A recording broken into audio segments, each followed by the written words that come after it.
What's up, what's up, what's up? And welcome back to After the Snap. I'm your host. I'm Tasha Pierce. And it is a pleasure to hang out with you again this week on After the Snap, where we will be discussing the end half of the week of entertainment news, because we did have a weekly wrap up. A midweek meltdown this week. Sorry. We had a midweek meltdown this week, which we hadn't had in a while. And I'm very pleased to have been able to come on and hang out in the middle of the week. Hey there, Davina. But now we are going into the weekly wrap up. And we got some stuff to talk about to include this week's box office. And then, as you can see on the thumbnail, we've got some big Marvel announcements. We also have little news about my favorite right now, Jonathan Majors. Yeah, got some news. We've got some KeKe Palmer announcement.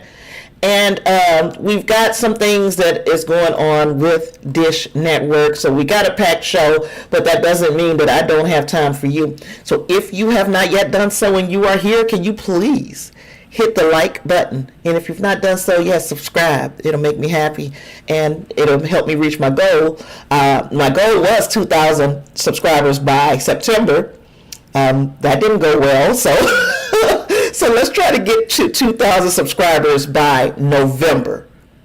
That means I just need, let me see, 400. I need 400 subscribers between now and November. I think you guys can help with that by sharing the show, telling a friend, or telling somebody. If you don't like the show, tell somebody you don't like.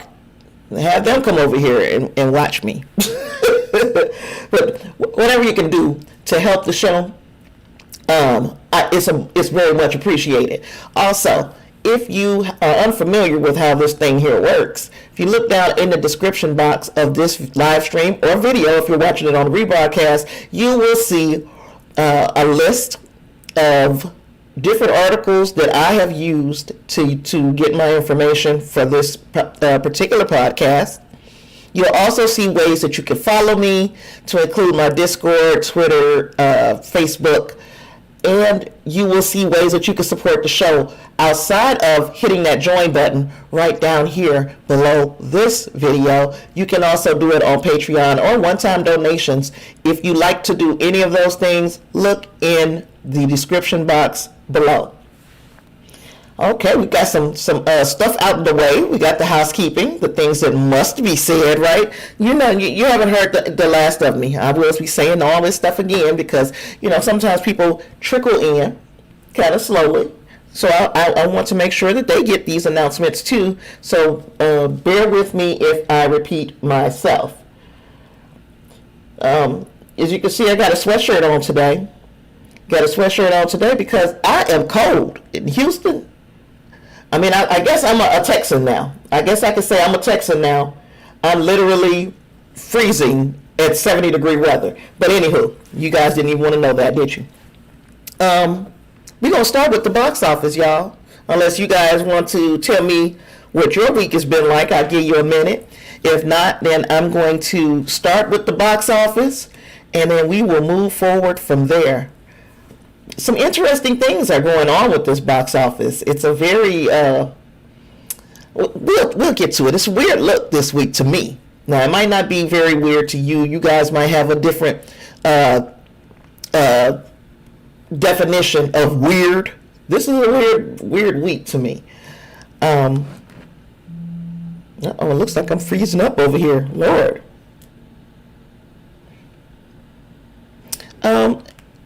Davina, what you laughing at over there, girl?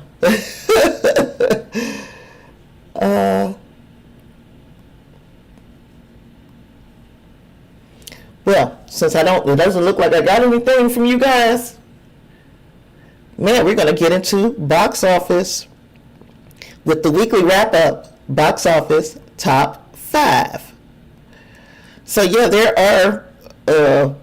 Lord, a lot of, there weren't a lot of new movies that came out this week. So, the box office has kind of been standing steady. Hasn't been an awful lot of competition going on in the box office. And what we have here Oh, Davina's laughing at me being cold. It's 70-degree weather.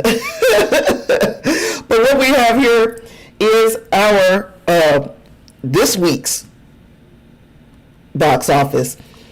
And that movie, Smile, is coming in number one, $22 million for its opening weekend, breaking a streak of the opening weekend for the top movie being $19 million. We had $19 million for The Woman King. Then the next week we had $19 million for Don't Worry, Darling.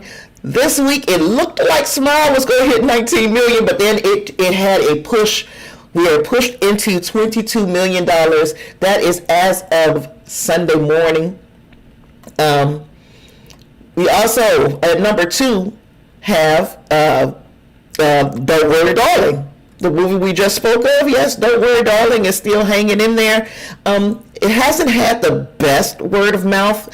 There has been an uptrack of people actually liking this movie, or at least that I've heard liking of the movie. So there's that. Then number 3, we have The Woman King. So The Woman King is now the top 33 movies of this week, followed by Universal's Bros. That one did not do very well. This is like an LGBTQ romance type movie, and it is at $4.8 million, which is not. I didn't expect that. Now you guys can let me know if you felt differently, but I felt like that once you have a movie that is catering specifically to that audience, the LGBTQ audience, that they would support that movie.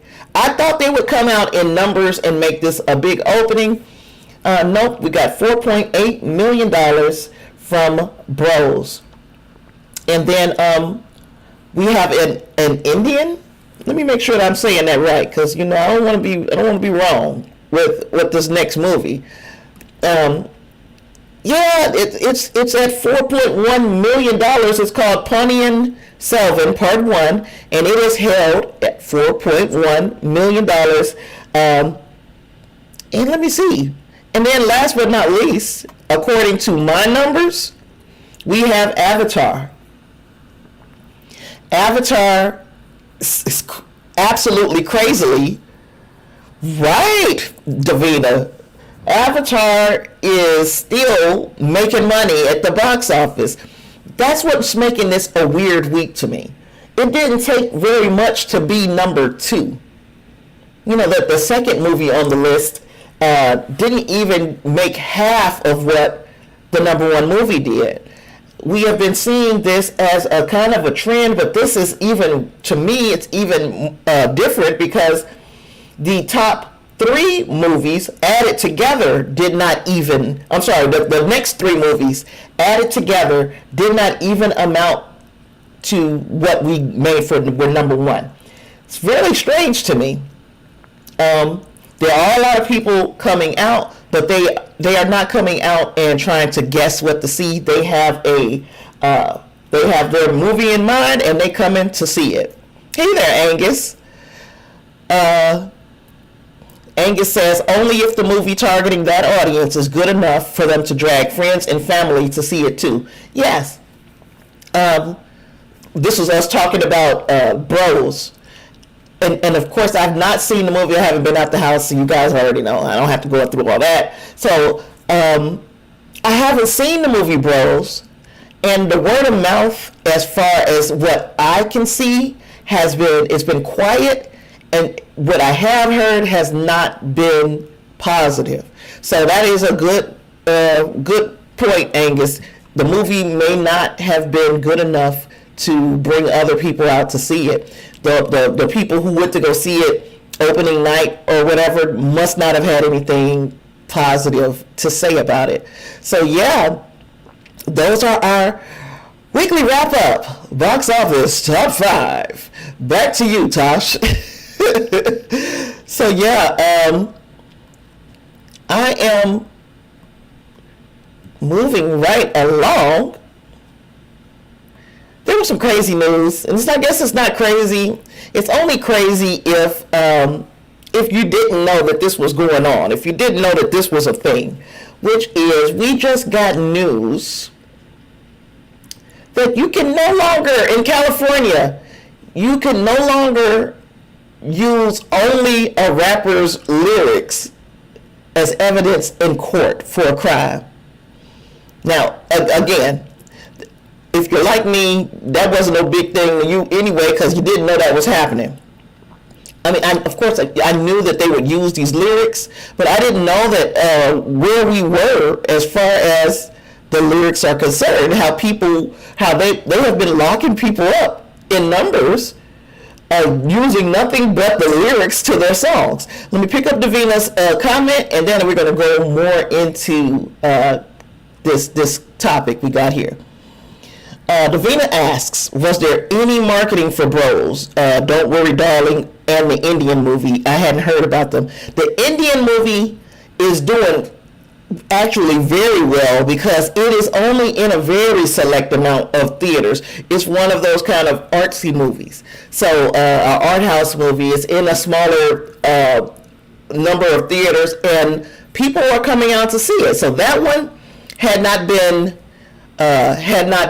advertised or marketed much. But Bros and Don't Worry Darling, yes. Bros may have had a very niche marketing campaign. Don't Worry Darling has been all over the place. There was a bit of controversy surrounding some of the events in this movie or in the production of the movie. So yeah, it's been very well pushed. But Don't Worry Darling is another one of those movies that's kind of polarizing. I've heard that Florence Pugh, who is the leading lady of this movie, does a remarkable job. I've heard that Chris Pine is in his element, but that the movie might be just a little meh. This movie also has Harry Styles in it, which automatically brings a fan base because Harry Styles fans are going to go see him in whatever he's in. He could be wearing a diaper and fighting in mud, and they will be there to see him. So, yeah, that's a good question, but Don't Worry Darling and Bros were marketed. They just might not have been marketed to... well, Don't Worry Darling was widely marketed, but Bros might have had just a niche marketing campaign. All right, so let's go back and talk about these rap lyrics, because that was weird to me. And of course, I have gotten this from Deadline. Among the 400 or so bills that California Governor Gavin Newsom either signed or vetoed this week was AB 2799, which provides that courts must consider specified factors in determining whether creative expression evidence is more prejudicial than probative. So Governor Newsom signed it into law at a virtual ceremony that was attended by Meek Mill, Killer Mike, who, if he found himself on the wrong end of a lawsuit, he might, just because of his name, might have found himself locked up. Too Short, Ty Dolla $ign, YG, E40, and Tyga, as well as CEO of the Recording Academy, Harvey Mason Jr., and the bill's sponsor, Assemblyman Reggie Jones Sawyer, Democrat of Los Angeles. Okay, you say I got an issue. Let me see where we at here. Test. You let me know if I sound better. Let me know if I'm sounding better, because I noticed earlier today there was some crazy stuff going on with my sound. I thought I'd fixed it. But let me know. And I'm going to save your ears until you tell me. Because I can easily just hit this button right here, but then I don't want to get the feedback. Let's see. But let me know. And yeah, I do. I'm going to save your ears Until then, I hear it too, Angus. I don't know what that is, dude. Let me see.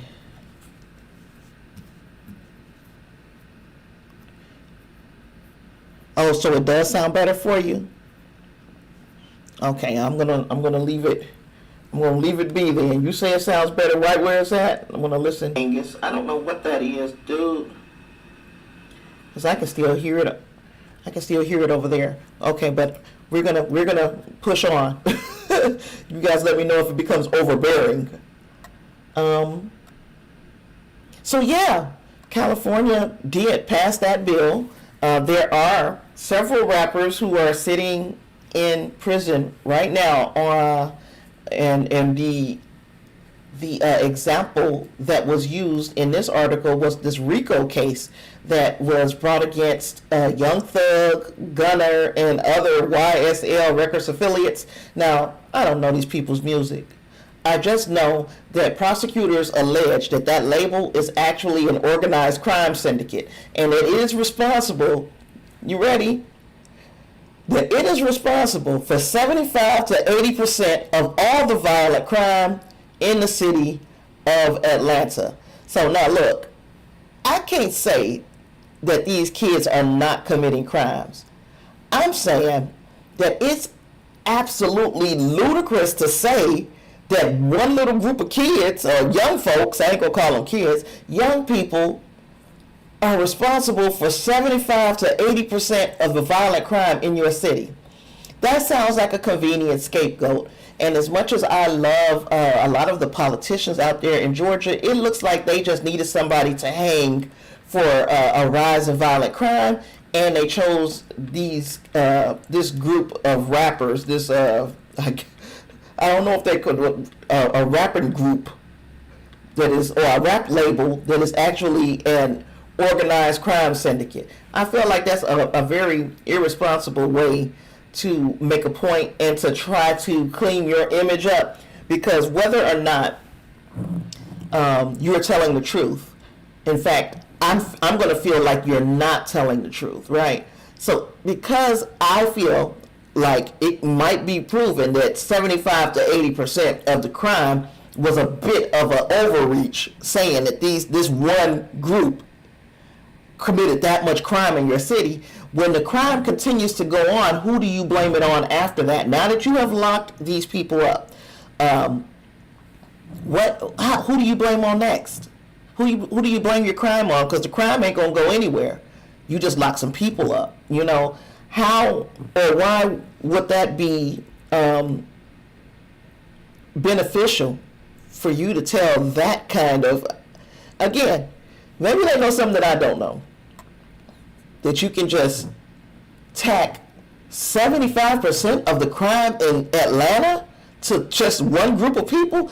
I'm calling bull on that. I'm calling bull. And I'm glad that California has passed this bill saying, hey, we cannot use rap lyrics against you, because I can sit here on this podcast and I can say all types of stuff. That doesn't mean that I do it.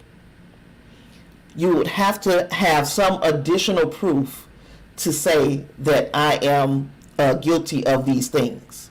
You understand? Yeah, it kind of bothered me. That to know that there are people still today, because this is the stuff that I dealt with as a young person. We watched NWA and those types of groups be not stereotyped, because at that time it was unheard of to have gangster rap. But if you don't have any proof that the person who is saying all these things is not just spinning you a tale or telling a story, which is what a lot of rap does, is tell a story, then you can't lock people up based on that. People write books that are worse than that. Davina says maybe they're trying to say the words in the rap songs are the reason for the high crime. Then, I mean, why are they locked up then? I think it's ridiculous either way. You're locking somebody up We've got, excuse me, a former president who goes and incites people to commit violent acts, but he's still moving around, because he can say, yeah, I never meant it that way. I was just saying stuff. I didn't mean it that way. They took it the wrong way. So I understand where you're coming from. There is some type of responsibility of these rappers to, at the absolute least, come out and let their fans know, hey, this is me telling a story. I did not do all of this stuff, or even if I did, I ain't telling you to do it.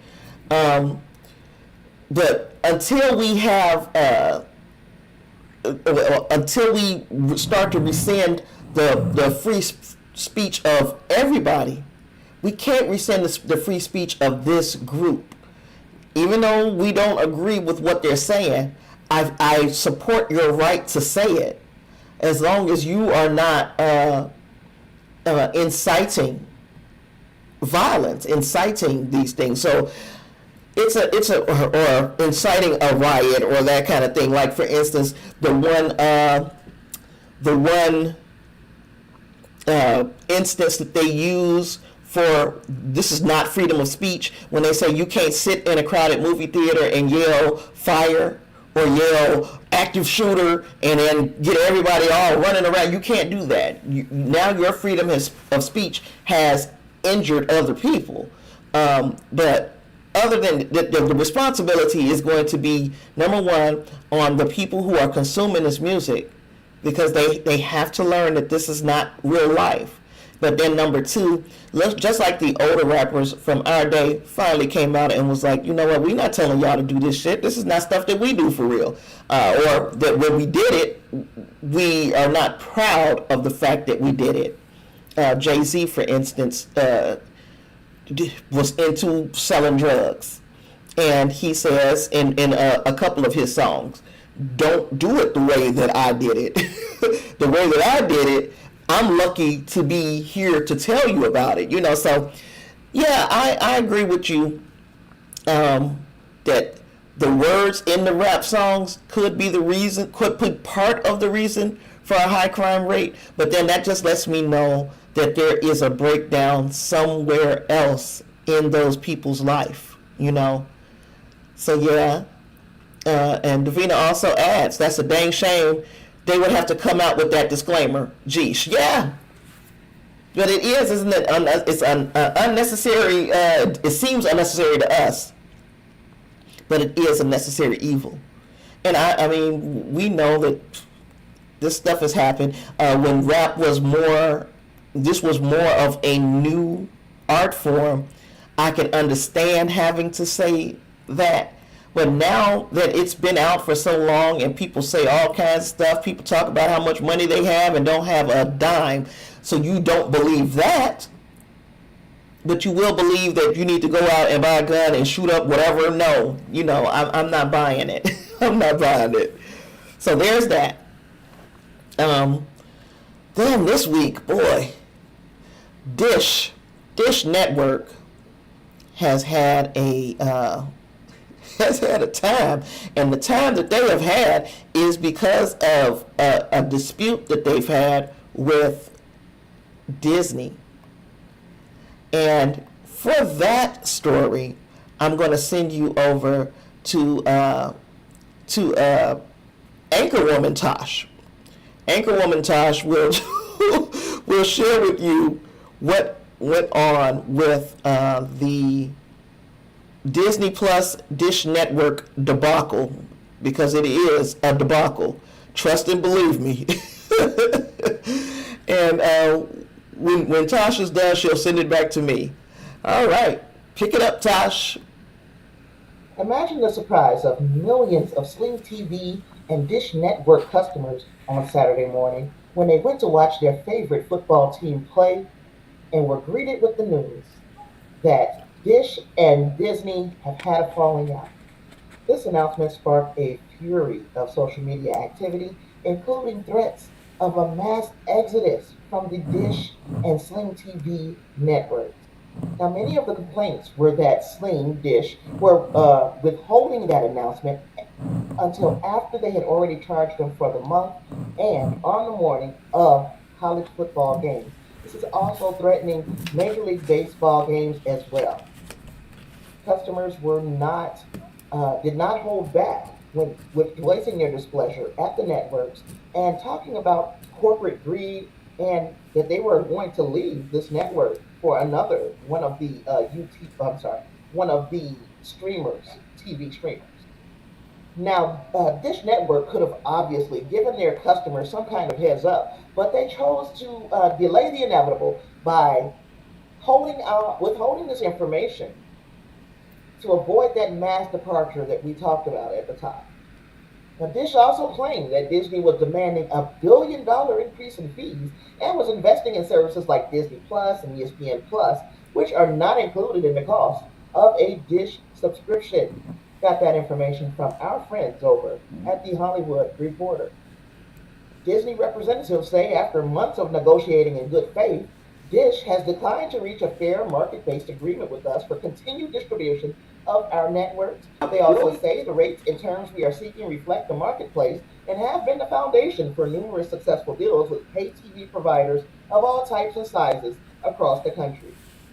Now, Dish fired back by saying that Disney has exploited its market position to increase fees without regard for the public viewing experience. They say clearly Disney insists on prioritizing greed above American viewers, especially sports fans and families with children who watch their content. Now, many who have said that they were going to leave Sling TV / Dish Network are saying that they're going to head over to YouTube TV, who is no stranger to having contract disputes with Disney after reaching a new deal with them last year in 2021 after a brief blackout. It continues to remain to be seen whether these two parties can work it out, and it's leaving Sling TV and Dish Network's 10 million customers literally in the dark.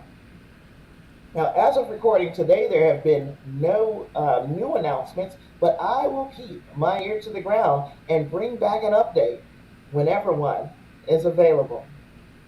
Back to you, Tosh. Thanks a lot, Tosh. Wonderful job and good reporting. So, if it were you, let me pick it up. Angus says there ain't enough money in the world for Disney. Exactly. So, if it were you, and you woke up Saturday morning with your popcorn popped or your big old number one finger ready to root on your favorite team, and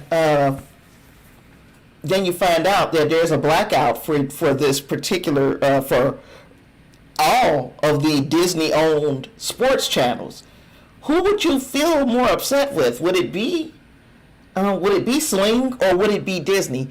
I've got my own thoughts, and I'll hold those until I hear from you guys. But yeah, I just want to know what you guys would think. Who would you be more upset with? Because well, go ahead. I'll give you guys the floor, and to see if you guys have any thoughts on who you'd be more upset with. I guess I am curious. Like, who would you be mad at?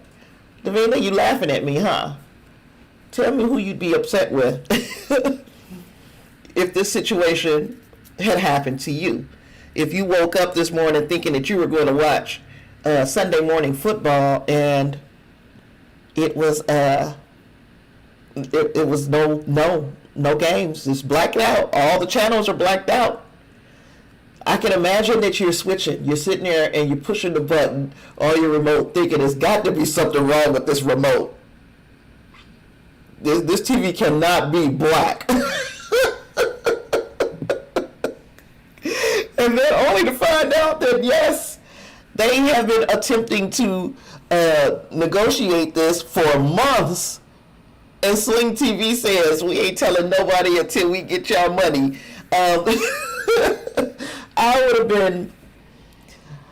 think I'd be more pissed with Sling TV and Dish Network myself. Now, I know that Disney is greedy. And as Angus says, he's correct. There ain't enough money in the world for Disney. But I still think that Sling could have given their customers a heads up. And Davina is in agreement. She said, I'd be mad at Sling and Direct because they knew that the deal was not finalized and you got my money already. Exactly. And that is like what a lot of those people were complaining about. They're like, you took the money out yesterday and you mean to tell me that now there's no now there's no channel. This is what I got you guys for, and I can't watch my football. And those guys were mad. It was a tirade of angry tweets.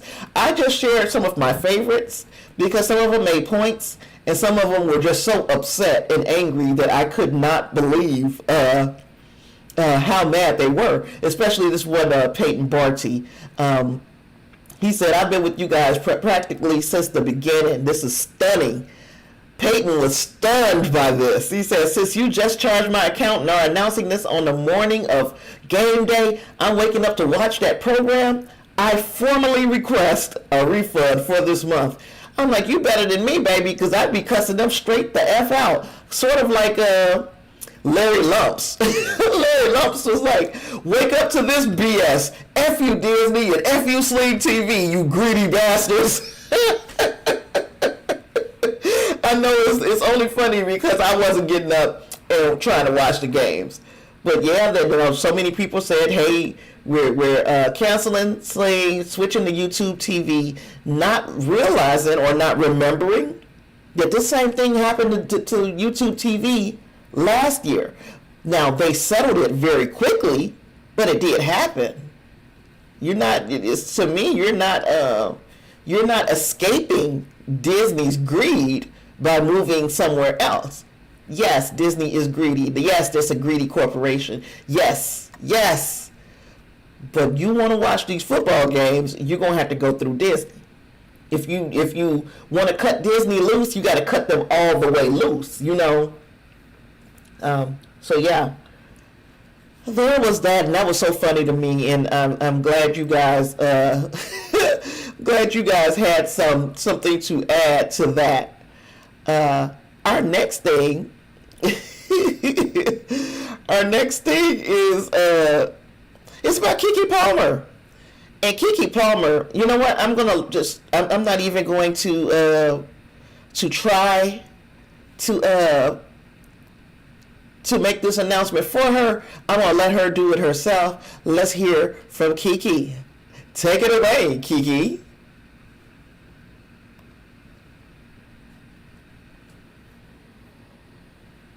Hi, I'm Lauren Palmer, and this is KeKe Palmer, the brand I created 20 years ago, all the way back in Illinois with my mom. And those 20 years, I learned how to be a few things. Like an actress. Action. Bernadette, I'm having a baby. By who? Sandra. My twin sister? I got confused. Oh, worldwide. And cut. Ooh, that was good. Did I mention I could sing too? You know it better to have loved and not at all. At all, at all, at all. Yes, girl, you better sing. And I even learned to write, because you know I have a lot to say.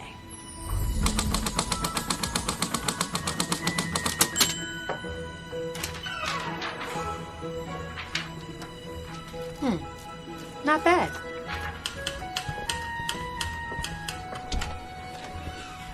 And last, but certainly not least, I learned how to be a director.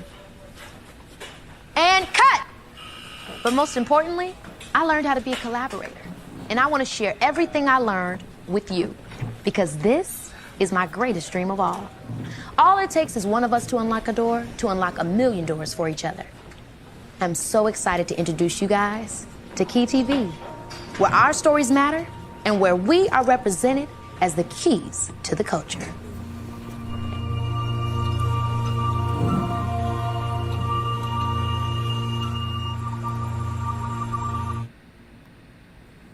Thank you, KeKe. Thank you for bringing us that.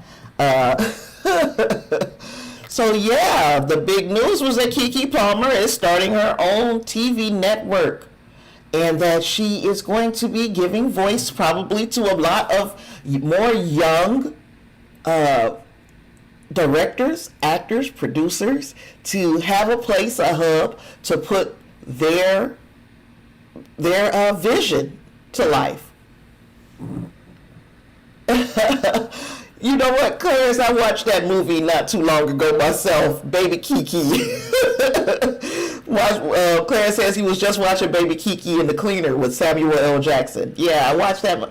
I hadn't seen that movie. I don't know where I was when that movie came out, but it, wasn't much to write home about, but it was a decent movie. Davina went back and was talking about Disney a little bit more, and she said, Disney said they have to have money for everything they're doing out there. So yeah, and they try to get it from wherever they can get it from. And I'm not saying they're right. Oh, please don't think, oh no, au contraire. I'm not saying they're right.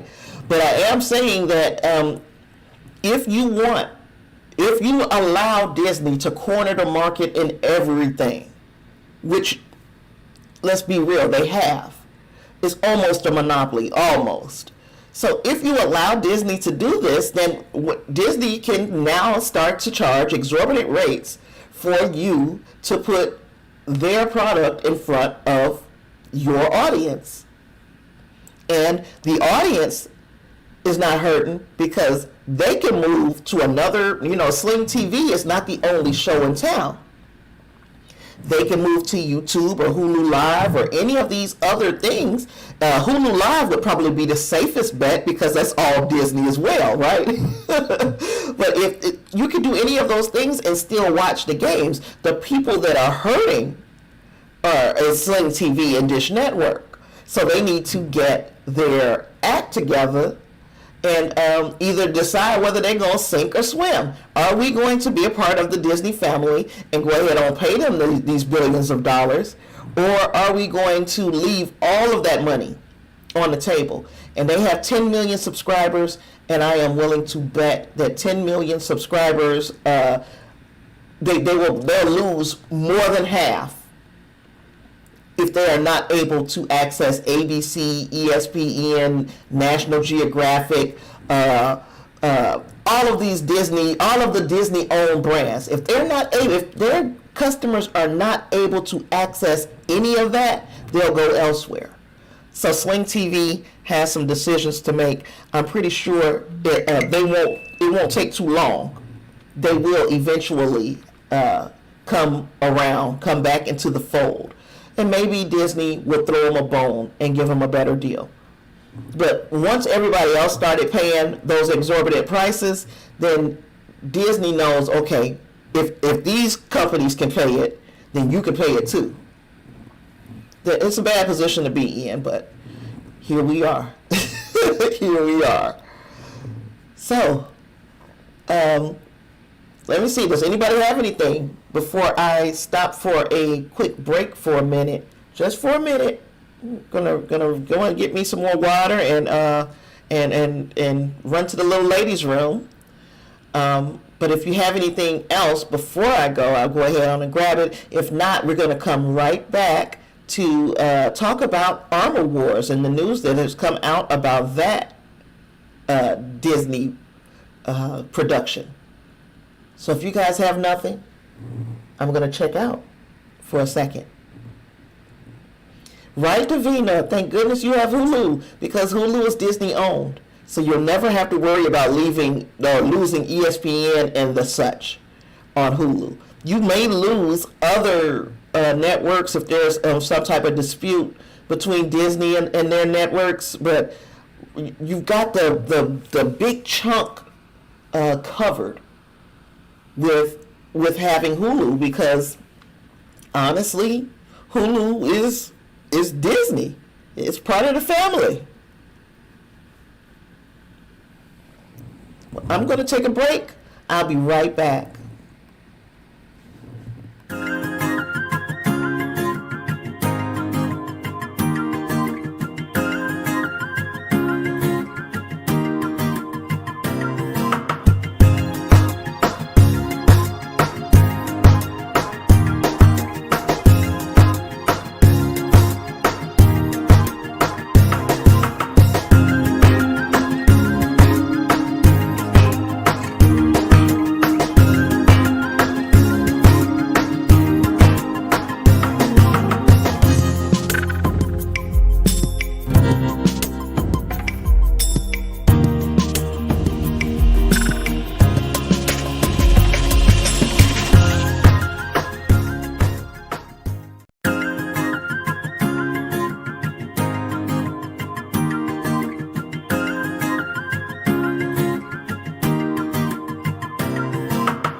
Welcome back, welcome back, welcome back.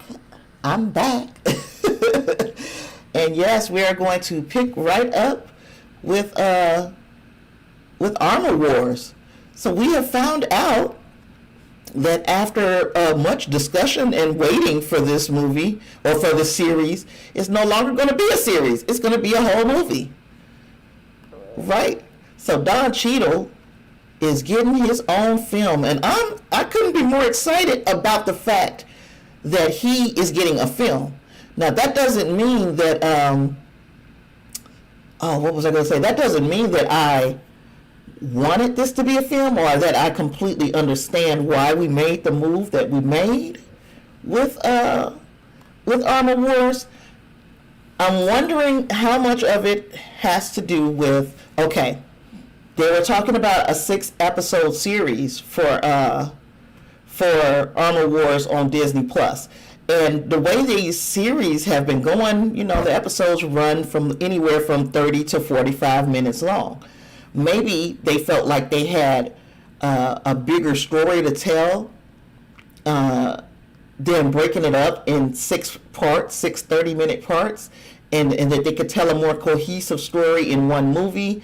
Who knows what the thought process behind this was, but I got this article from the Hollywood Reporter. It says that Marvel shakes up Armor Wars Don Cheadle series now being developed as a movie. And Yasir Lester, who was acting as head writer on the series, is going to remain as its feature scribe. So Marvel has shaken up its Armor Wars project, and now what was to have been a series for Disney Plus will be redeveloped as a feature film. The move essentially pushes back the title further down the development slate, and that is another thing, is getting pushed. So sources say the studio was committed in getting the story told the right way, and in that process realized that a feature was better suited for the project. Like all Marvel movies, it is intended for a theatrical release. And of course, Marvel is going to say that. I hope that that's the only reason that they had this idea to go on and put this out elsewhere, you know, but what did I do? Oh, yeah, to put this out on in the theaters instead of on Disney Plus. I hope that that's the only reason. There has been those rumors that that Kevin Feige has spread himself just a little too thin with all of these projects that he's taking on. That remains to be seen, simply because Kevin Feige is not the one directing all of Kevin Feige is not the one directing all of these projects. He's producing many of them. He's not directing any of them. So why would he be spread really thin? You know, so Angus, I'm almost in agreement with you. You said they had a lot of filler to trim out. Yes, because that is where I will say kind of Hawkeye and in parts, the Falcon and the Winter Soldier. That's where they suffered. There were things that could have been left out of the story that would have made, you know, things a little more cohesive, could have made it into feature film length type shows, but, you know, they left it in to make it a series, to give you an episode, basically. So I can agree that there might have been too much fluff in the script, and they said we can tighten this thing up and make a better feature film out of it. So Don Cheadle is reprising his longtime Marvel Cinematic Universe role as Colonel James Rhodey Rhodes, also known as War Machine. He remains on board. Nothing has changed. So they had been looking for 2023 to start production on this series, but the few people who were gearing up for that were notified Thursday of the change of direction. No directors were officially attached yet. It's unclear when this feature film is going to pop up on the timeline of Marvel's phases of movies and Disney Plus series. There's no log line available yet. It's very secretive. Now we know that it's based on the comic book storyline from Iron Man.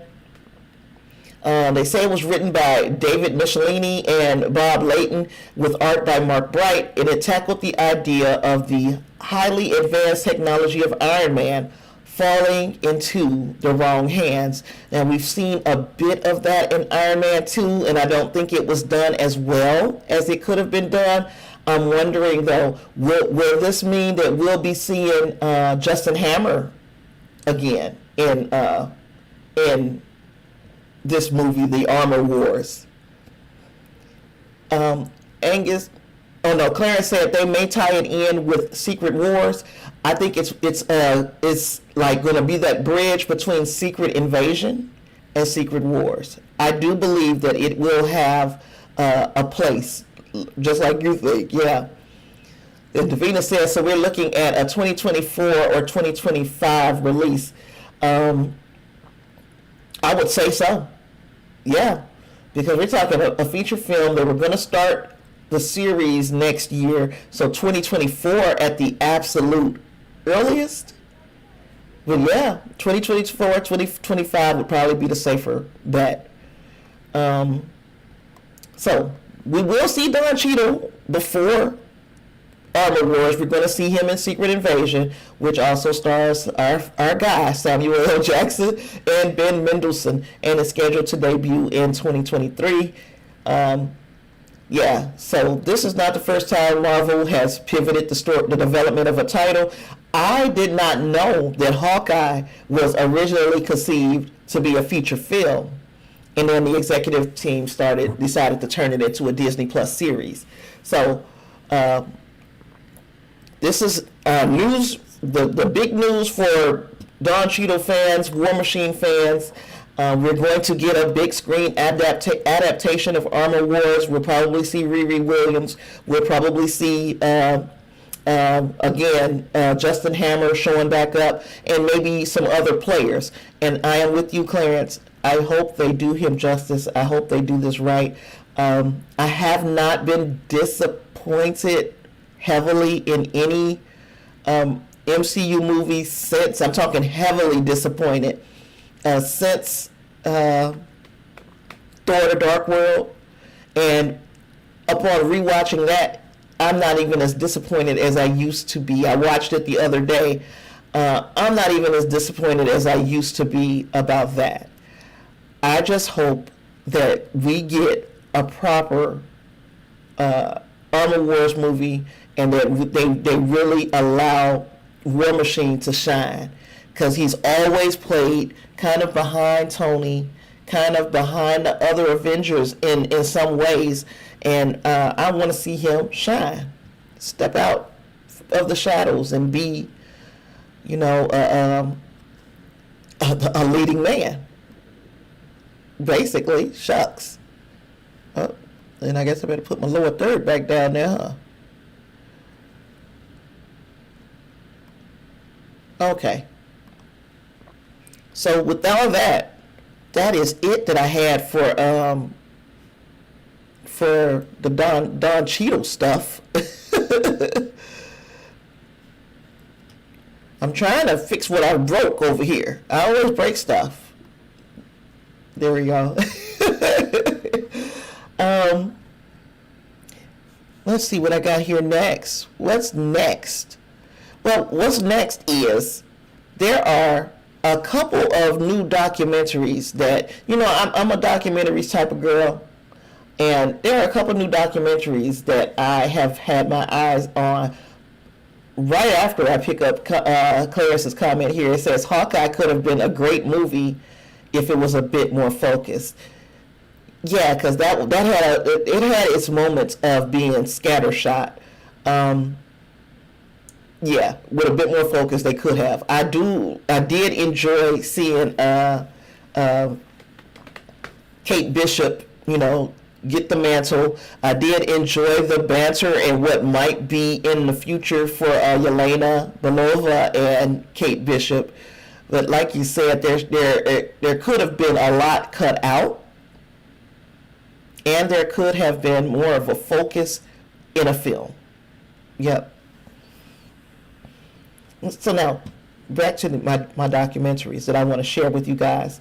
There are two that I want to bring to some attention to, and one of them is a documentary about Prince Andrew, and now Prince Andrew is more or less known more as an associate of Jeffrey Epstein, to me. So the trailer had dropped for Prince Andrew. Banished is the name of the documentary, and it's exploring Prince Andrew's life and controversies. It's going to be showing on Peacock. The studio behind it is Blue Ant Studios, and it unpacks the story of how Prince Andrew, the Duke of York, who was Queen Elizabeth's favorite son, how he brought disgrace upon himself by his associations. He ran around with Jeffrey Epstein, took part in a hugely embarrassing interview that has lived long in the memory of people, especially the purveyors of the BBC. And Banished features new interviews with palace insiders, journalists, members of Andrew's social circle, and the legal team that brought these allegations to light.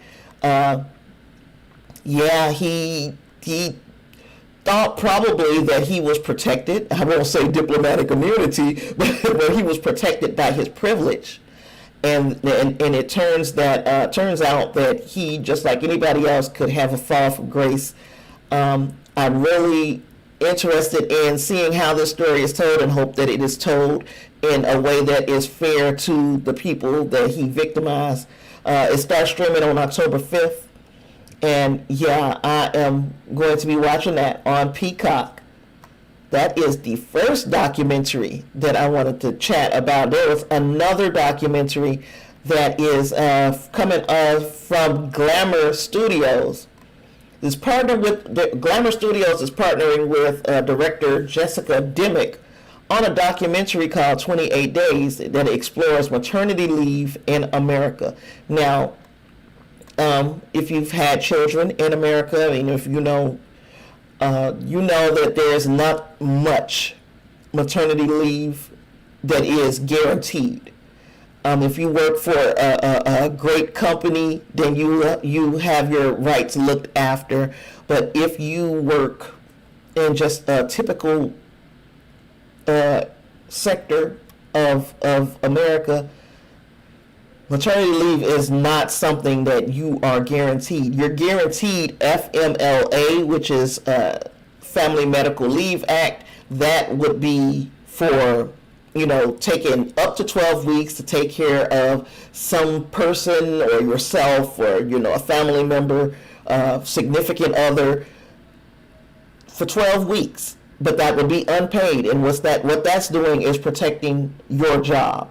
Is making sure that you have a job to come back to after you get through with this family emergency, whatever it might be, right? That is not maternity leave. And that is something that I could not impress upon my son and his girlfriend more with having this child. This documentary came out too late because those kids, and they didn't listen to me. Now, I have been in the position, and I know I'm about to go off on something personal, but I have been in the position where I have been the HNIC at some of these businesses, and part of my business was to make sure that people understood what their rights were under FMLA, and another part of my business was to make sure that people who filed for unemployment and the such, they either had a hard time getting it or they didn't get it at all. And those are two things that were parts of my jobs that I am not proud that I have done, but it was part of my job. But that puts me in a unique position to be able to tell my son and his girlfriend that you're not getting unemployment for having a baby. If that was the case, everybody would just lay up and have babies for a career. and you are not getting, if you don't have short-term disability, if you did not prepare for the eventuality that you would want to sit out with your child by A, saving money, or B, having yourself covered with short-term or long-term disability, then you will not be having an income if you sit out. My son decided that I did not know what I was talking about, and he sat home after the birth of my grandson for a month, only to find out that mama was right. The same with his girlfriend. She's like, oh, my friend told me I can get unemployment. Darling, your friend lied to you. Your friend is not your friend if she told you that. She lied to you. So, yeah, as unfortunate as it is, I gave them the blueprint. I told them the truth, and they didn't follow, and they had to struggle for a minute to make things happen because of that. This documentary, I'm sure, would have been some help to them. But before I get into it, I want to pick up Angus's comment about Prince Andrew and the favorite son of Queen Elizabeth, the former Queen Elizabeth. So it says, Angus says, it doesn't get much more privileged than a scion of the British royal family. The monarch might be more privileged, maybe. That's the only person who probably, and I'm pretty sure they're bulletproof. The monarch is bulletproof.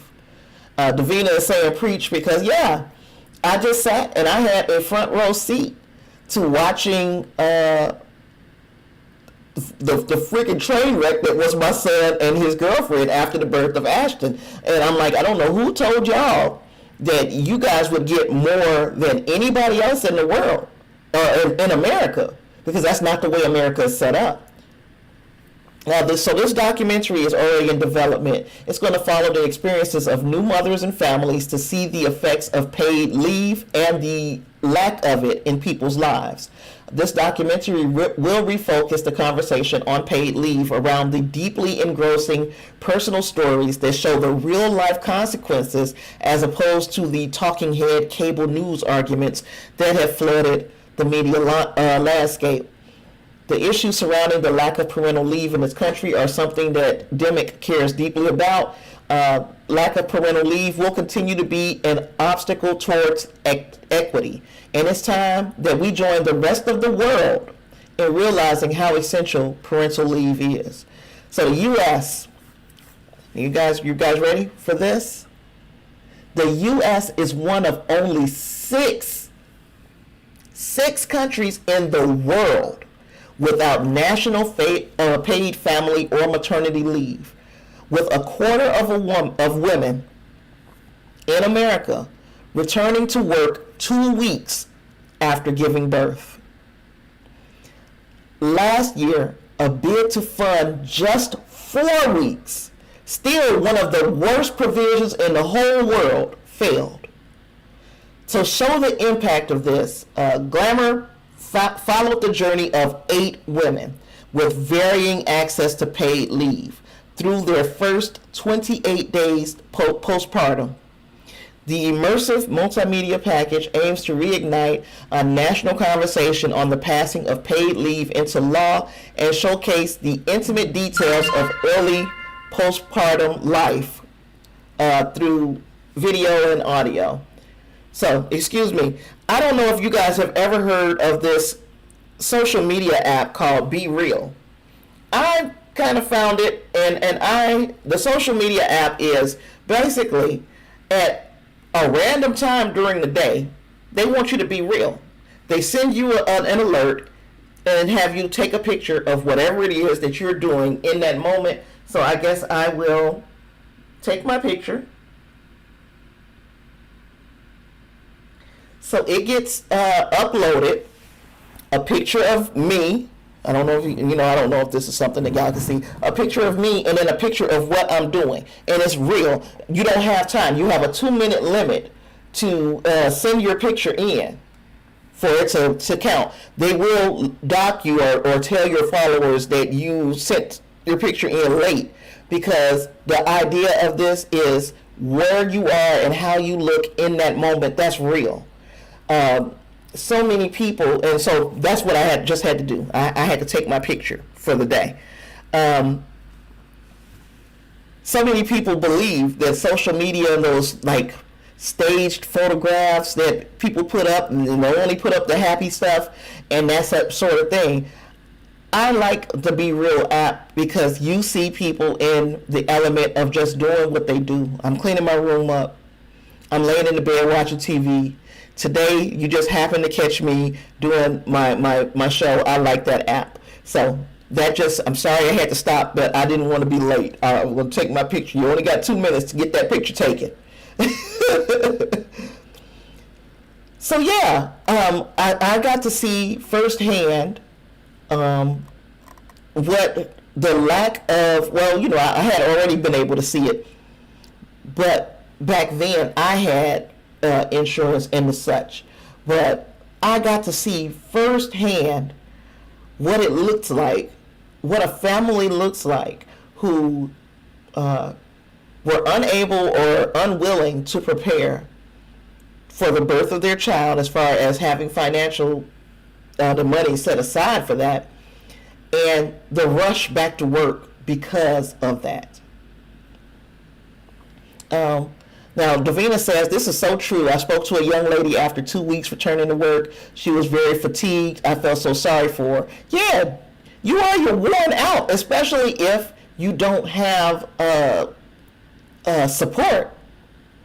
There are a lot of young people out here who are having babies and they're all on their own and they got to go back to work. Yep, we understand that. You got to go back to work. It is not, it's not fair.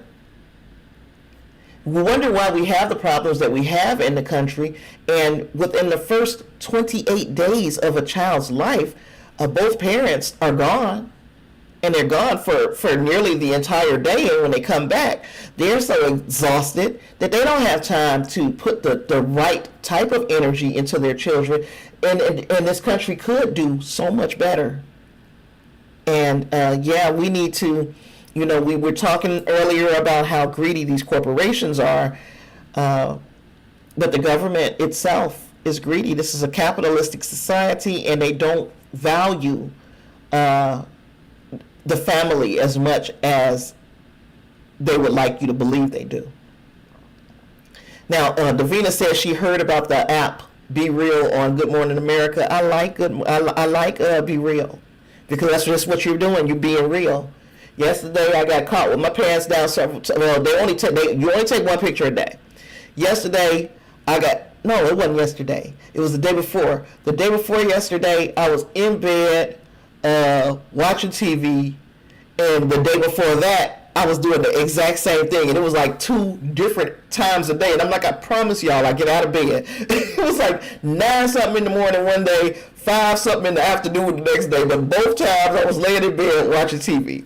I look like a lazy bumpkin to them people. But yeah, so yeah, if you guys ain't got, if you want to be part of something more authentic than Instagram, more authentic than your other like Facebook and such, try out Be Real. I do them all, so I'm not going to shit on one or the other, but I do like Be Real.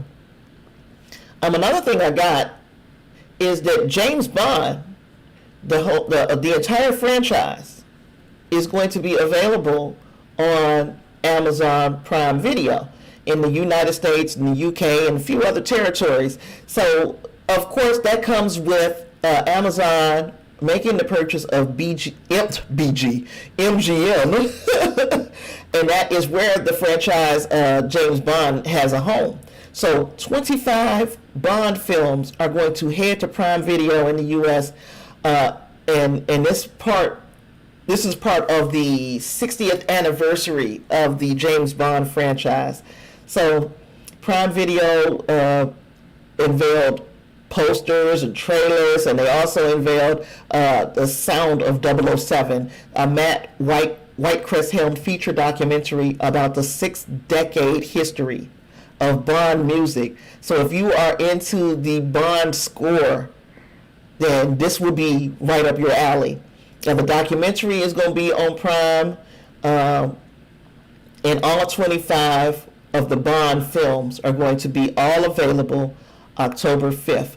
Now, like I've said before, I have not been in the Bond franchise like that, but this is an opportunity. An opportunity is being presented for me to slowly watch all the Bond movies, and I ain't gonna promise, I might do that.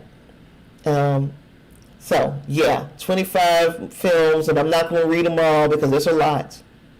There's a lot. But with the exception of No Time to Die, the 24 films are going to be available for a limited time in some territories, to include Germany, Africa, and Brazil. So, if you were interested and you want to re-watch the James Bond franchise, go ahead on, jump in Amazon Prime. Now, we just talked about a franchise coming to a streamer. Let me tell you about a franchise of movies that's going away from a streamer. If you were to try to watch, what is the name of it? Any of the Star Trek movies on Paramount Plus, guess what? That's right, they gone, baby.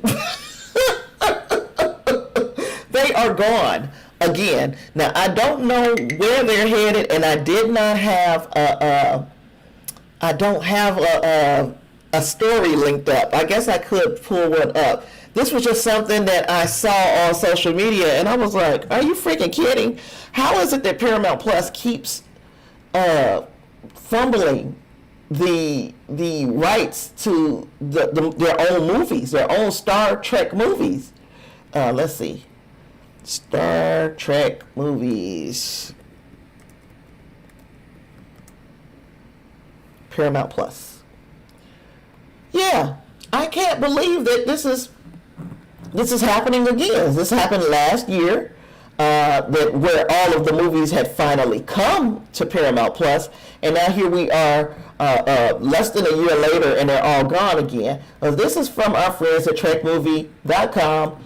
Paramount Plus promotes itself as the home of Star Trek television, touting every series, every episode. But it can't say the same when it comes to the Star Trek feature films, and they come and go with regularity. And this month saw the biggest exodus in over a year. Last November, the Paramount Plus streaming service in the U.S. had finally become home to all 13 Star Trek feature films. However, over the last year, movies would come and go from the service, sometimes appearing on other streaming services and sometimes not. By September of this year, all but Star Trek II, The Wrath of Khan, and Star Trek Beyond were still available. However, today, the service is down to just two: the 2009 Star Trek film and 2013 Star Trek Into Darkness. Now, today, 10 total Star Trek movie titles were removed, which includes both the theatrical and the new director's cut of Star Trek The Motion Picture. As of now, none of the 6 TOS era or 4 TNG era films are available to stream in the U.S. point blank and period. To make matters worse, Galaxy Quest, the 1999 parody of Star Trek, also exited Paramount Plus and is now available to stream on Peacock. Now, this all seems to be specific to Paramount Plus in the U.S. The number of Star Trek films available in each market varies, but there are no indications of large exit like in the U.S. for the various international versions of Paramount Plus. So now there's like licensing that they do with other streamers, and they claw back on these deals. Other franchises or other media companies have pulled back on these deals. Disney did that with Marvel and Star Wars, and we've seen some of it even happen with the HBO Max. But now we don't have that with Paramount Plus. Other streamers will get Paramount's movies, and I don't know if they I don't know if it's that lucrative to them to have those movies go to other streamers, but I would think that you would want, if a person wants to watch a Star Trek movie, that they would come to the home of all of the Star Trek. But that is the new debacle that we find ourselves in with being a Star Trek fan. That, yeah, now you got to figure out where you're going to watch the movies if you chose to watch the movies in the future here. Now you're going to have to find somewhere else to watch them yet again. Hopefully they get that right moving forward here. Now we have, my fave. Y'all know I love to talk about Jonathan Majors. And this is another one of the kind of newer announcements. And that is, let's see, I gotta find it. Jonathan Majors is set to potentially, now where did that go? Oh, there it is. He's set to potentially play Dennis Rodman in a biopic. Not a biopic, in a movie that is that is about the 48 hours in Las Vegas during the 1998 NBA Finals when the Bulls were trying to three-peat for the second time. Dennis Rodman took 48 hours and ran out to Las Vegas and did all kinds of debauchery. And this movie is in development, or will be in development, and Jonathan Majors is in talks to play Dennis Rodman. So I hope that he does his 48 hours in Vegas. I hope. The deal isn't closed, but sources say that Jonathan Majors is very much on board and negotiations are headed in the right direction, and I really hope this happens. Lionsgate won the rights to the movie in a highly competitive auction last August. We got Phil Lord, Chris Miller, and Aditya Sood producing. Ari Lubit, Will Allegra, and Rodman will executive produce, and the screenplay will be written by Jordan Van Dyne. So, of course, there has been no word from Lionsgate or Majors on how far these talks have come, but I'm looking forward. I want to see this. I know you guys are all. Oh, so Clarence says he thinks that could be fun. I think it can too. He says, I can't believe how good they made Winning Time on HBO Max. There were so many people who were so pissed and acted so angry about Winning Time. I didn't even watch it. But that was when I had HBO Max. But then, when I get it again, I'll watch it. So, yeah. This movie is inspired by the story of how Dennis Rodman went on an adventure with the assistant general manager of the Bulls in the middle of the 1998 NBA Finals. They never thought that they would be cool like this, but they went and they did like crazy. It was just like one crazy night, but this was not one crazy night, it was two. There was a lot that was said about this crazy incident in The Last Dance, which premiered on, I believe it was Netflix. It's a Netflix show. The incident was given full treatment in the doc, with everyone from Michael Jordan to Phil Jackson to Carmen Electra. All of them were talking about what Rodman was up to when they were trying to get the second three-peat in the bag, which of course it happened. Yeah, it happened, but boy, if our players, if Michael Jordan would have rested and didn't smoke cigars the way he did and such, and Dennis Rodman wasn't partying all the time, and just imagine how much more this team could have accomplished. Yeah. Yeah. So Clarence said, yeah, you just got to go in knowing that a lot of the off-court stuff is made up and gaps are filled in for dramatic purposes. Yeah, that's kind of like the Jeffrey Dahmer thing I watched. Yeah, there's a lot that was like embellished, but that is for dramatic effect. And overall, I think they told the story. There are a lot of people who are upset about that documentary, or not documentary, that bio series. And yeah, you're not going to make everybody happy all of the time. So yeah, the same thing with Winning Time. Those people are not going to be happy all of the time. But I think I can see the whole Jonathan Majors being transforming himself into Dennis Rodman.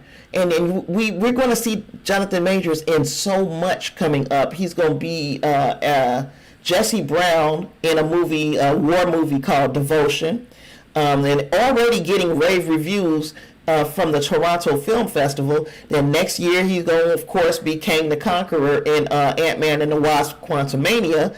Now, if you got to remember that series, or that movie had a trailer that was released at D23, and a leaked copy of it has been making the rounds. If you are interested in seeing that leaked trailer, with no further spoilers, it's just a leaked trailer, then you can go over to my Discord and take a look.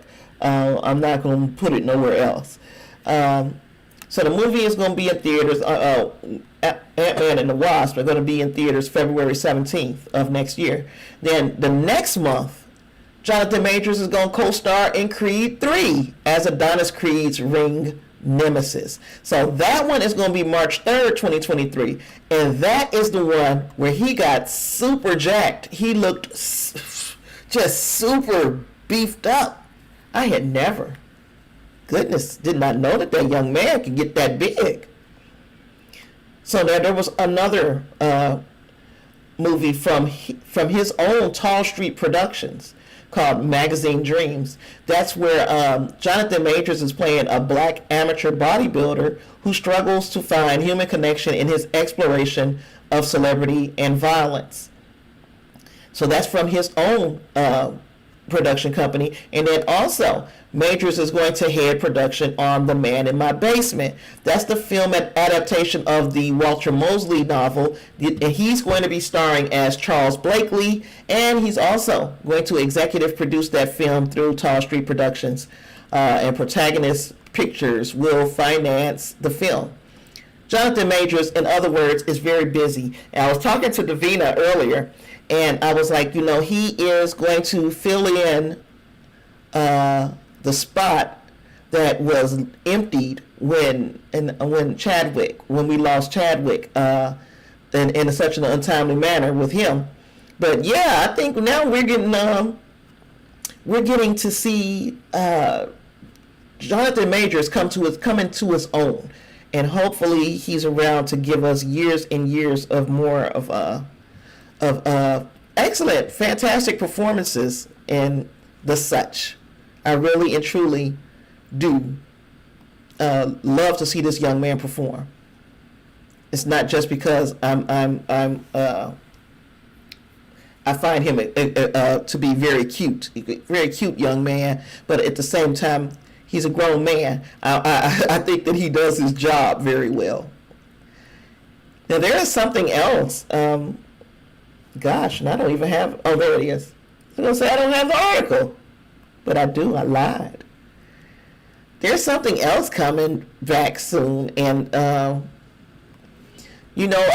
was looking for this. I was wondering when we were going to get a new Planet of the Apes movie. Well, as it stands, we're gonna get one next year. So it had been recently announced that we will be seeing Planet of the Apes, and this one will be called Kingdom of the Planet of the Apes.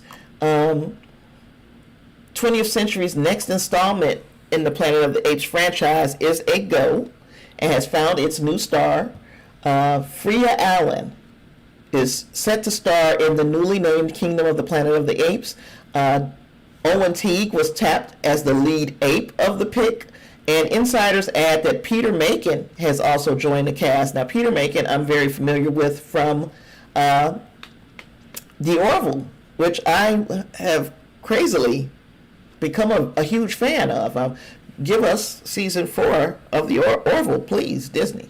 But anywho, production is set to start next month, and Wes Ball from Maze Runner is directing. There is a first look of the film, and it's going to be a new chapter in the Apes saga, picking up many years after the conclusion of 2017's War for the Planet of the Apes. Now, the screenplay is by Josh Friedman, Rick Jaffa, and Amanda Silver, and Patrick Eisen. Joe Hartwick Jr., Jaffa, Silver, and Jason Reed are the film's producers, and Peter Chernin and Jeno Topping executive produce. So, Planet of the Apes is one of the most iconic and storied science fiction franchises in film history, as well as being an indelible part of our studio's legacy, said Steve Asbell, president of 20th Century Studios. With Kingdom of the Planet of the Apes, we are privileged to continue the series tradition of imaginative, thought-provoking cinema, and can't wait to share West's extraordinary vision for this new chapter with audiences in 2024. So that franchise, Planet of the Apes, has amassed more than $1.7 billion in the worldwide box office. And again, it's been quite some time since we've seen a Planet of the Apes movie, 2017 at the absolute least. And yeah, that's quite a bit of money that it brought to 20th Century Studios. And then there was all those sequels. The first one came out in 1968, won a Special Academy Award, and then it was followed by 4 theatrical sequels and 2 TV series. So another remake, Planet of the Apes, was directed by Tim Burton. It was followed by 2 more sequels, Dawn of the Planet of the Apes and War for the Planet of the Apes. And now we have Kingdom of the Planet of the Apes, and I'm looking forward to seeing that. So those are some decent movies to me. Always have been. They they're not asking you to think too much or do too much, and you suspend your disbelief just a little. But it's not asking you to do too much, and I appreciate that. Let me see, was there anything else that I had? Oh, Trevor Noah. How could I have forgotten about Trevor Noah? Lord have mercy. Y'all know Trevor Noah is leaving The Daily Show. Yeah, that's unfortunate. I'm sad about that myself because let me see, where's it at? There we are. I'm sad about that. And the reason why I'm sad about it is because he, in my opinion, he was one of the best late night hosts that we had. I found him very funny. Angus said the original Planet of the Apes films were significant in his childhood. Long live Roddy McDowell. So, yep. Those, and the thing is, I got to thinking, I have to think about, what's the dude from Shang-Chi, when he was talking about the Planet of the Apes movies. But okay, I'm trying to get past that and start thinking straight again. Gosh, what was I about to say? Oh yeah, even back then, like when those movies, when the first time I saw them, when I was a younger girl, I can remember maybe being 6, maybe the first time I saw them, and those monkeys looked real to me. Those apes really looked real to me, and I think that the what do you call it? Makeup was fantastic on those freaking apes. It really looked real to me. Yeah. Oh shucks. But yes, and I think that the special effects have gotten even better over the years with the later adaptations of Planet of the Apes. So yeah, now I didn't remember who was in it or all that. It's been a very long time since I've seen those original Planet of the Apes movies. It's been a long time since I've seen any of them, really. But I do remember that I liked those movies. Yep, I do remember it. So Trevor Noah leaving, y'all. Yeah, he is leaving. I feeling, I guess I feel a little bit some type of way. I'm not a big late night show kind of girl, but when I did, it was him and Stephen Colbert. Yeah, Trevor Noah and Stephen Colbert, those are the ones. Now, I'm not saying that I didn't like Charlton Heston. Yeah, he was in those original Planet of the Apes films. So yeah, Trevor Noah is leaving. He joined Comedy Central 7 years ago, took over from Jon Stewart. Thursday, he revealed that he is bouncing. He's leaving.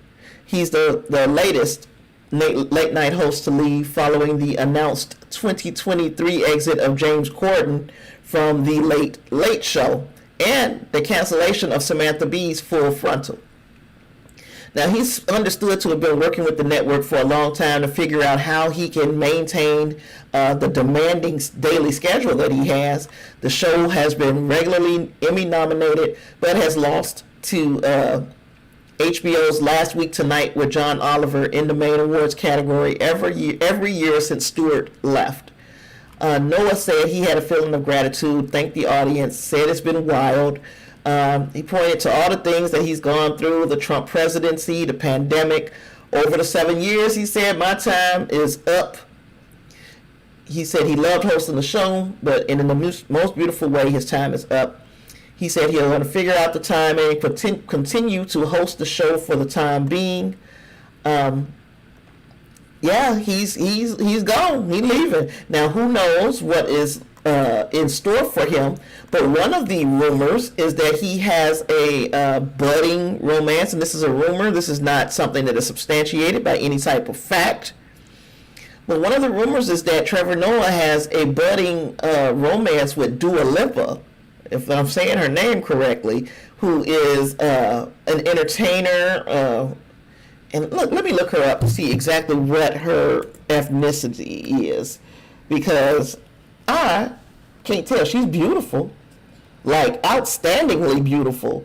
But yeah, there's the rumor that she is an English singer-songwriter. So she's British.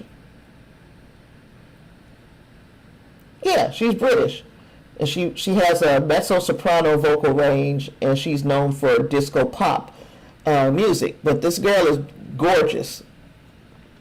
And that is who he is rumored to be dating. There's nothing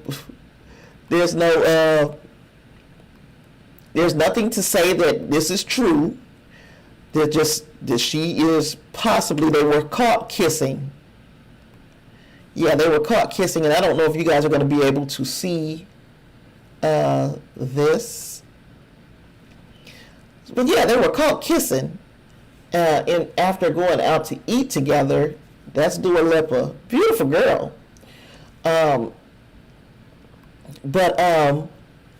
they were caught kissing, and people automatically assume that kiss means that they are romantically involved, when they could just be really, really, really close friends, kissing cousins.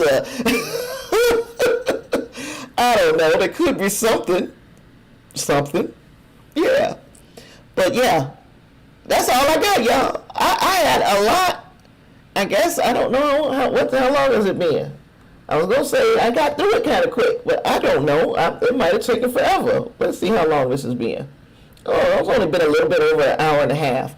Do you guys have anything? If you guys have anything that you guys want to discuss, let me know before we cut up out of here, because I got time right now. Ashton is not here with me, so there's that. Yeah, Ashton is gone bye-bye, so there is that. Yeah, he was in a bad mood last night. For 2 nights, actually. Little baby Ashton was in a really, really foul mood. I really was trying to, I was like, oh, Lord. And today he's just as sweet as pie. Like he didn't beat up on me the other night. Andor is really good. Now and it's not me being funny.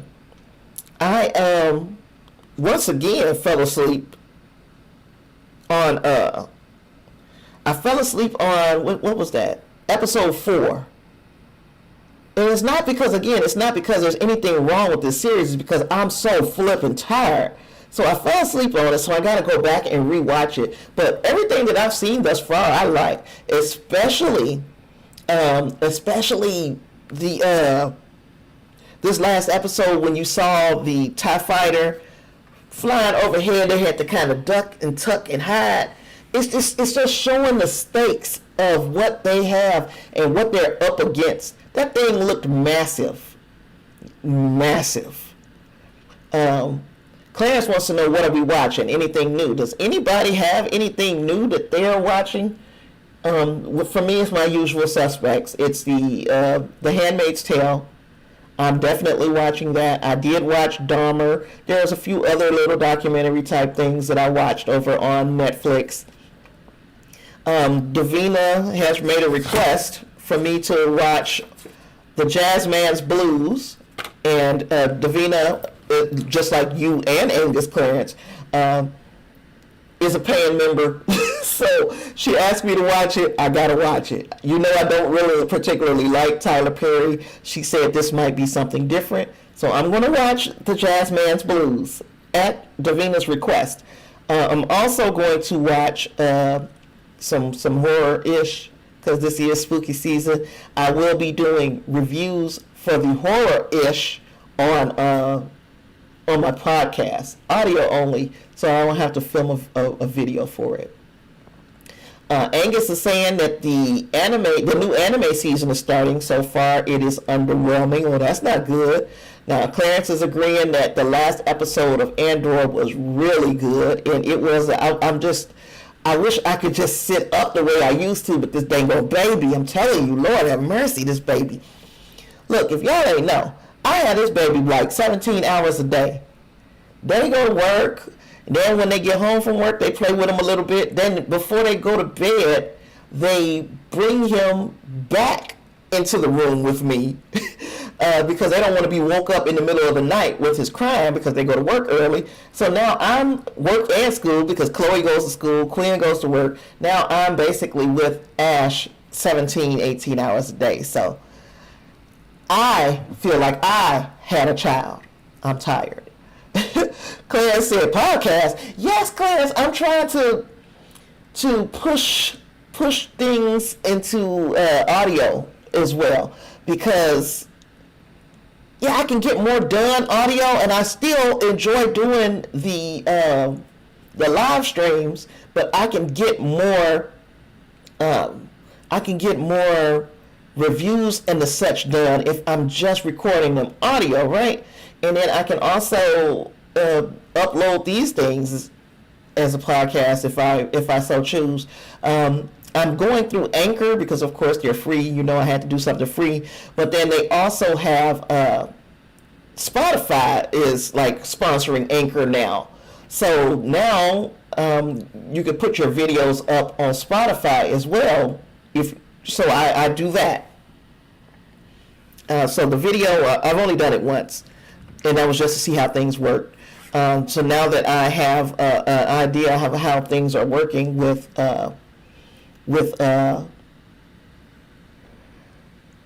Clarence said, are there new episodes out? It is not the same feed. I changed the feed because the old feed was through Red Circle.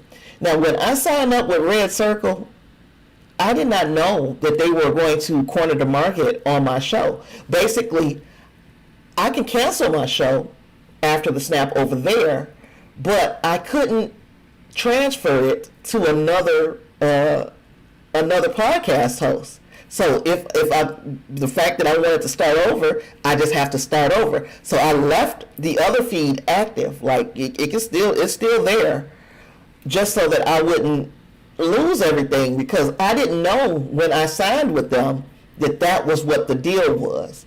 So now with Anchor, I know that if I'm ready to move, I can move. I can move. The only episode that I have out, Clarence, is the one, it's an old one, and it was one that I did a live stream here. So 9 times out of 10, you've already seen it.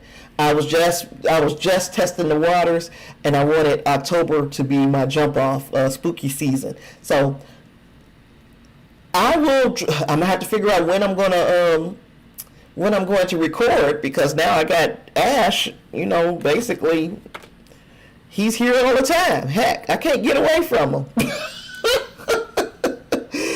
Oh, Davina says, she also asked me to watch Hocus Pocus 2. Let me write that down. I haven't watched Hocus Pocus 1, so I got to watch both Hocus Pocus movies. And then she's talking about Super Gigi.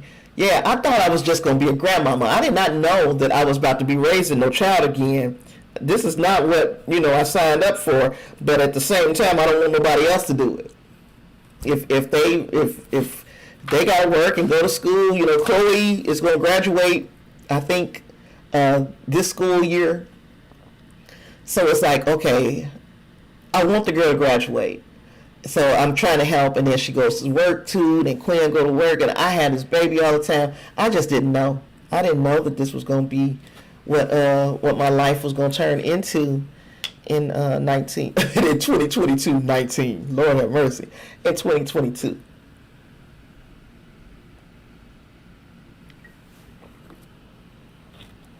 So yeah, I will definitely let you guys know when I upload a new podcast episode. So you guys, if you want to support and subscribe and all of that stuff, then you can do so. And also, I might, call upon you to come and hang out with me if you like to talk. I know D loves to talk. Me and D was on the phone for about 5 hours today, and I didn't even realize it. This is like, this has happened before. Been on the phone with D and just completely lose track of time. So yeah, I was on the phone with her for 5 hours today. Didn't even realize it. So I know D likes to talk. And Clarence, I'm pretty sure I could tap you every once in a while to come and share your thoughts on movies and the such. Now you said what? Oh, Davina said I don't know why you didn't know you were going to be Super Gigi. I didn't.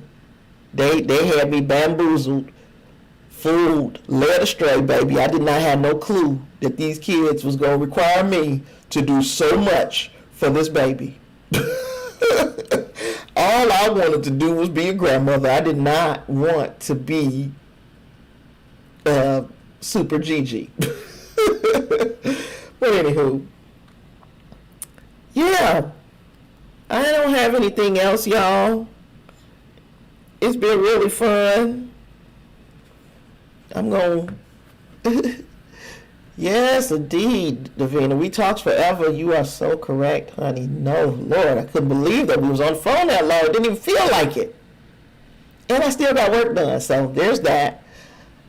But yeah, I appreciate you guys for hanging out with me again today. I'm going to try to be here for the midweek. I'm giving it my good college effort. It might be Tuesday instead of Wednesday. Yeah, it might be Tuesday instead of Wednesday because that's the day my son is off, and I know that I'll have somebody to keep their eye on Ash. But other than that, I've got nothing else. I'll keep you guys apprised of what's going on through the various social medias, which you can find down in the description box down below. Wait till he starts walking. Lord have mercy. When he starts walking, I start running. But yeah, so look in the description box. You will find all the different ways to support the show. You'll find all the different ways to reach me in the off periods when the show is not active. You can find me on Discord. That's a good hangout for you to find me. Probably the best. But I also have Facebook and Twitter. And yeah, it's been fun. I don't know if I had anything else. I do have on my board back here my all-stars. I got Angus, Reinhardt, Davina, Clarence, Emily, and Eileen. Thank you for your continued support of the show. With all that being said, I got nothing else. I'll see you in the next one. Peace.